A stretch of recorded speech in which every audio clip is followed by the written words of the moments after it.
আজকে যা পরিবেশ দেখলাম অত্যন্ত আমি আনন্দিত, গর্বিত যে হেফজের পাশাপাশি বহুমুখী অর্থাৎ বাংলা ইংলিশের সমন্বয়ে যে সুন্দর পরিবেশে ছাত্ররা লেখাপড়া করতেছে, এটা অত্যন্ত খুবই জরুরি। হেফজের পাশাপাশি বাংলা এবং ইংলিশ আলহামদুলিল্লাহ আমি অত্যন্ত আনন্দিত হয়েছি। আর গার্জিয়ানদের উদ্দেশ্যে যে কথা আমি বলতে চাই যে আল্লাহ সুবহানাহু ওয়া তাআলা প্রতিটা গার্জিয়ানদেরকে, অভিভাবকদেরকে দায়িত্ব দিয়ে পৃথিবীতে পাঠিয়েছেন।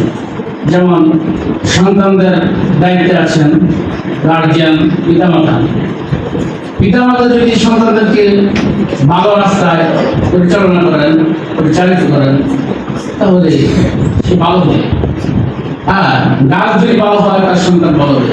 সন্তানদেরকে যদি আপনি ভিন্ন রাস্তায়, যে রাস্তার দিন নেই, ইসলাম নেই, রাসূল সাল্লাল্লাহু আলাইহি ওয়াসাল্লাম আদর্শ নেই, আল্লাহর হুকুম নেই, সেই রাস্তায় যদি আপনি পরিচালনা করেন, পরিচালিত করেন, তাহলে আল্লাহ রাব্বুল আলামিনের কাছে জিজ্ঞাসা করতে হবে।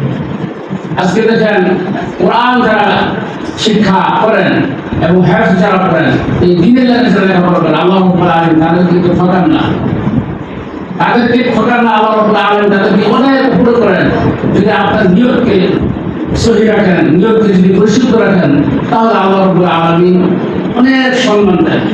আজকে দেখেন কাতারে একটি কথা বলে আমি শেষ করি, যে দেখেন হাফেজ কোরআন, কাতারের প্রথম শর্ত হচ্ছে যে হাফেজ কোরআন হতে হবে, ইমাম হতে হবে, তারপর অন্য লেখাপড়া। কিন্তু প্রথম শর্ত হাফেজ কোরআন।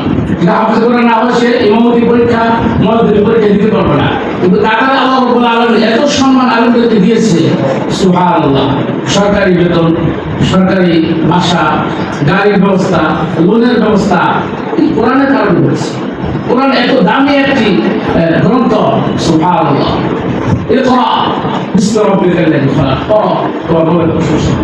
ইকরা ওয়ারতাকি, পড়ো এবং চলো। কোথায়? যে যতটুকু পড়ো ততটুকু পর্যন্ত সে গার্জিয়ানদের উদ্দেশ্যে আপনারা সন্তানদেরকে বাড়িতে যে হুজুর বলছেন, বাড়িতে যখন যাবে তাদেরকে একটু নেড়ে দিতে।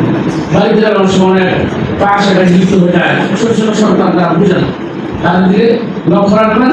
ইনশাআল্লাহ আল্লাহ রাব্বুল আলামিন দুনিয়া এবং আখিরাতে আপনাদেরকে দামি বানাবেন এবং গার্জিয়ানদেরকে আল্লাহ সুবহানাহু ওয়া তাআলা এই উসিলায় জান্নাতের ব্যবস্থা করে দিবেন। সুবহানাল্লাহ। এই বলে আমার ছোট কথা শেষ করলাম।